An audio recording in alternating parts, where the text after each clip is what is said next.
എല്ലാവർക്കും സലു കിച്ചണിലേക്ക് സ്വാഗതം. ഇന്ന് ഞാൻ ചോറിനും ചപ്പാത്തിക്കും ഒക്കെ പറ്റിയ ഒരു സൂപ്പർ കിഡിലൻ ഐറ്റമാണ് ഉണ്ടാക്കാൻ പോകുന്നത് കേട്ടോ.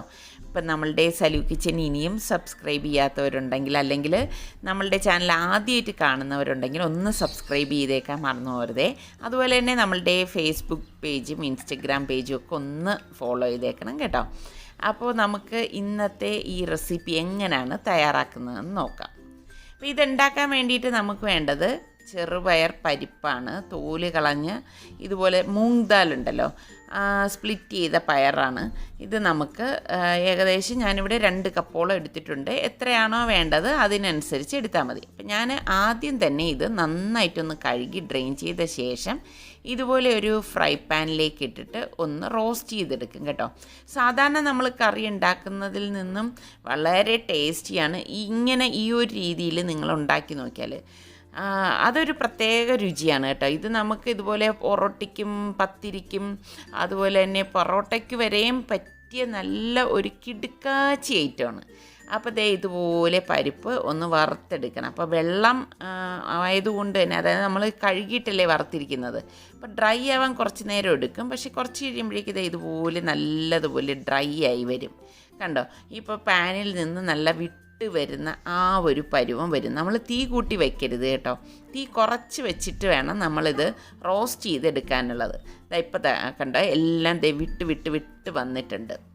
ശരിക്കും ഇങ്ങനെ നമ്മൾ പയർ വറുത്തിട്ട് കറി ഉണ്ടാക്കുമ്പോൾ ഒരു പ്രത്യേക ടേസ്റ്റാണ് കേട്ടോ. അപ്പോൾ ട്രൈ ചെയ്യാത്തവരുണ്ടെങ്കിൽ ഈ രീതിയിൽ നിങ്ങളൊന്ന് ട്രൈ ചെയ്ത് നോക്കിയിട്ട് എനിക്ക് ഫീഡ്ബാക്ക് തരണം കേട്ടോ, നിങ്ങൾക്ക് ഇഷ്ടപ്പെട്ടോ ഇല്ലയോ എന്നുള്ളത്. അപ്പോൾ ഇതുപോലെ തന്നെ നമ്മൾ ഇത് നന്നായിട്ട് വറുത്തെടുക്കണം. ഞാൻ പറഞ്ഞ മാതിരി തീ കൂട്ടി വെച്ച് കരിച്ച് കളയരുത് കേട്ടോ. ഇതിപ്പോൾ കറക്റ്റ് പരുവായിരിക്കുകയാണ്. അപ്പോൾ അത് ഞാൻ പ്രഷർ കുക്കറിലേക്ക് മാറ്റുവാണ്. നമ്മൾ ഓൾറെഡി വാഷ് ചെയ്ത പയറാണല്ലോ. അതിനുശേഷം ഞാനിവിടെ ഒരു 3 പച്ചമുളക് എടുത്തിട്ടുണ്ട്. ഈ പച്ചമുളക് ഇതിലേക്കൊന്ന് സ്പ്ലിറ്റ് ചെയ്തിട്ട് കൊടുക്കണം. പിന്നെ പച്ചമുളകൊക്കെ നിങ്ങളുടെ എരിവിൻ്റെ പാകത്തിന് എടുത്താൽ മതി.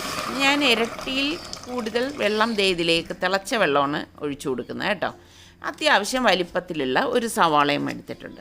അപ്പോൾ ഈ സവാള ഞാൻ ഇതുപോലെ ഒന്ന് ചെറുതായിട്ടൊന്ന് കട്ട് ചെയ്തിട്ട് കൊടുക്കുകയാണ് ചെയ്യുന്നത്. ഇപ്പോൾ പ്രഷർ കുക്കറിലായതുകൊണ്ട് തന്നെ തീരെ പൊടിയായിട്ട് അരിയണം എന്നൊന്നുമില്ല. ഈ ഒരു രീതിയിൽ ഞാനൊരു റഫായിട്ടാണ് കട്ട് ചെയ്തിട്ട് കൊടുക്കുന്നത് കേട്ടോ.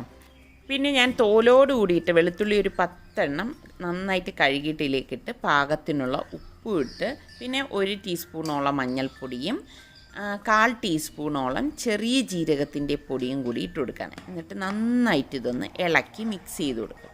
കണ്ടത് ഇതുപോലെ ഇളക്കിയ ശേഷം കുക്കർ അടച്ചിട്ട് ഒരു 2 വിസിൽ വരെ ഇതൊന്ന് വേവിച്ചെടുക്കാം. പെട്ടെന്ന് വെന്ത് കിട്ടും കേട്ടോ. 2 വിസിൽ കേട്ട് കഴിഞ്ഞ് കഴിഞ്ഞാൽ ഗ്യാസ് ഓഫ് ചെയ്ത് സ്റ്റീം പോയ ശേഷം നമുക്ക് കുക്കർ ഓപ്പൺ ചെയ്യാം. അപ്പോൾ കണ്ടത് ആ കറക്റ്റ് പരുവത്തിന് വെന്ത് വന്നിട്ടുണ്ട്.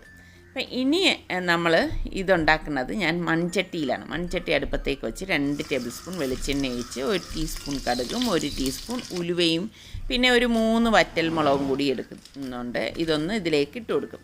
അതിനുശേഷം ഞാൻ 1 പിടി കറിവേപ്പിലയും കൂടി ഇതുപോലെ ഇട്ടിട്ട് ഇതുപോലെ ഒരു സവാള വീണ്ടും ഞാൻ ചെറുതായിട്ട് അരിഞ്ഞെടുത്തിട്ടുണ്ട്. ആ സവാള ഇതിലേക്ക് ഇട്ടിട്ട് ഒന്ന് വഴറ്റി കൊടുക്കും. ഇത് നല്ലതുപോലെ ഒന്ന് മൂത്ത് വരണം കേട്ടോ. സവാള മൂത്ത് വരുന്നതാണ് ഈ ഒരു കറിയുടെ ടേസ്റ്റ് കൂടുതൽ. അതിനുശേഷം ഞാനിവിടെ 1 ടൊമാറ്റോ ചോപ്പ് ചെയ്തതിട്ടിട്ട് അതും കൂടി ഇതുപോലെ ഒന്ന് ഇളക്കി കൊടുക്കട്ടെ. നല്ലതുപോലെ ടൊമാറ്റോയും സവാളയും എല്ലാം കൂടിയിട്ട് ഒന്ന് വഴണ്ടി വരണം. ഇതുപോലെ നല്ലതുപോലെ ഇളക്കിയ ശേഷം ഞാൻ ഇതിലേക്ക് 1.5 ടീസ്പൂൺ കാശ്മീരി ചില്ലി പൗഡറും അതുപോലെ തന്നെ 1.5 ടീസ്പൂൺ മല്ലിപ്പൊടിയും 1/4 ടീസ്പൂൺ ഗരം മസാല പൊടിയും കൂടി ഇട്ട് കൊടുക്കണം. എന്നിട്ട് ഇതുപോലെ ഇളക്കി കൊടുക്കും. ഇതുപോലെ ഇളക്കി കൊടുത്ത ശേഷം നമ്മളിതിലേക്ക് ഈ വേവിച്ച് വെച്ചിരിക്കുന്ന പരിപ്പുണ്ടല്ലോ, അത് ഞാൻ ഇതുപോലെ ഇട്ട് കൊടുക്കും. ഇതിട്ടിട്ട് ഒന്ന് ഇളക്കി കൊടുക്കും കേട്ടോ.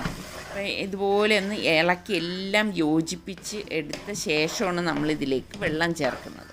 അപ്പോൾ ഇതിപ്പോൾ ഞാൻ നന്നായിട്ട് മിക്സ് ചെയ്തിട്ടുണ്ട്. അതിനുശേഷം നമുക്ക് തിളച്ച വെള്ളം, നമുക്ക് എത്രയാണോ ലൂസ് വേണ്ടത് അതിൻ്റെ പാകത്തിനുള്ള വെള്ളം ഒഴിച്ചു കൊടുത്താൽ മതി. അപ്പോൾ വെള്ളം ഒഴിക്കുമ്പോൾ എപ്പോഴും ശ്രദ്ധിക്കണം, പച്ചവെള്ളം ഒഴിച്ചേക്കരുത് കേട്ടോ. അപ്പോൾ ആ കറിയുടെ ആ ഒരു ടെക്സ്ചറും ടേസ്റ്റും തന്നെ മാറും. നമ്മൾ തിളച്ച വെള്ളം മാത്രമേ ഇതിലേക്ക് ഒഴിക്കാവൂ. അപ്പോൾ ഇത് നല്ലതുപോലെ ഇളക്കിയെടുക്കണം. ഇളക്കിയെടുത്ത് ഒന്ന് തിള വരുമ്പോൾ ഗ്യാസ് ഓഫ് ചെയ്യും. അപ്പോൾ അപ്പോൾ ഞാൻ ചൂടോടുകൂടി തന്നെ സെർവ് ചെയ്യാൻ പോവുകയാണ്. അപ്പോൾ നമ്മളുടെ അടിപൊളി കിടിക്കാച്ചി ഐറ്റമായിട്ടുള്ള പരിപ്പ് കറി ഇവിടെ റെഡി ആയിട്ടുണ്ട്. എളുപ്പമല്ലേ ഇത് ഉണ്ടാക്കിയെടുക്കാൻ, കഴിക്കാനാണെങ്കിൽ അടിപൊളി ടേസ്റ്റുമാണ് കേട്ടോ. അപ്പോൾ ട്രൈ ചെയ്യാത്തവരൊന്ന് ട്രൈ ചെയ്ത് നോക്കിയിട്ട് എനിക്ക് ഫീഡ്ബാക്ക് തരണേ. അടുത്തിന് നമുക്ക് നല്ല റെസിപ്പിയുമായി വരുന്നത് വരെ എല്ലാവർക്കും ബൈ ബൈ.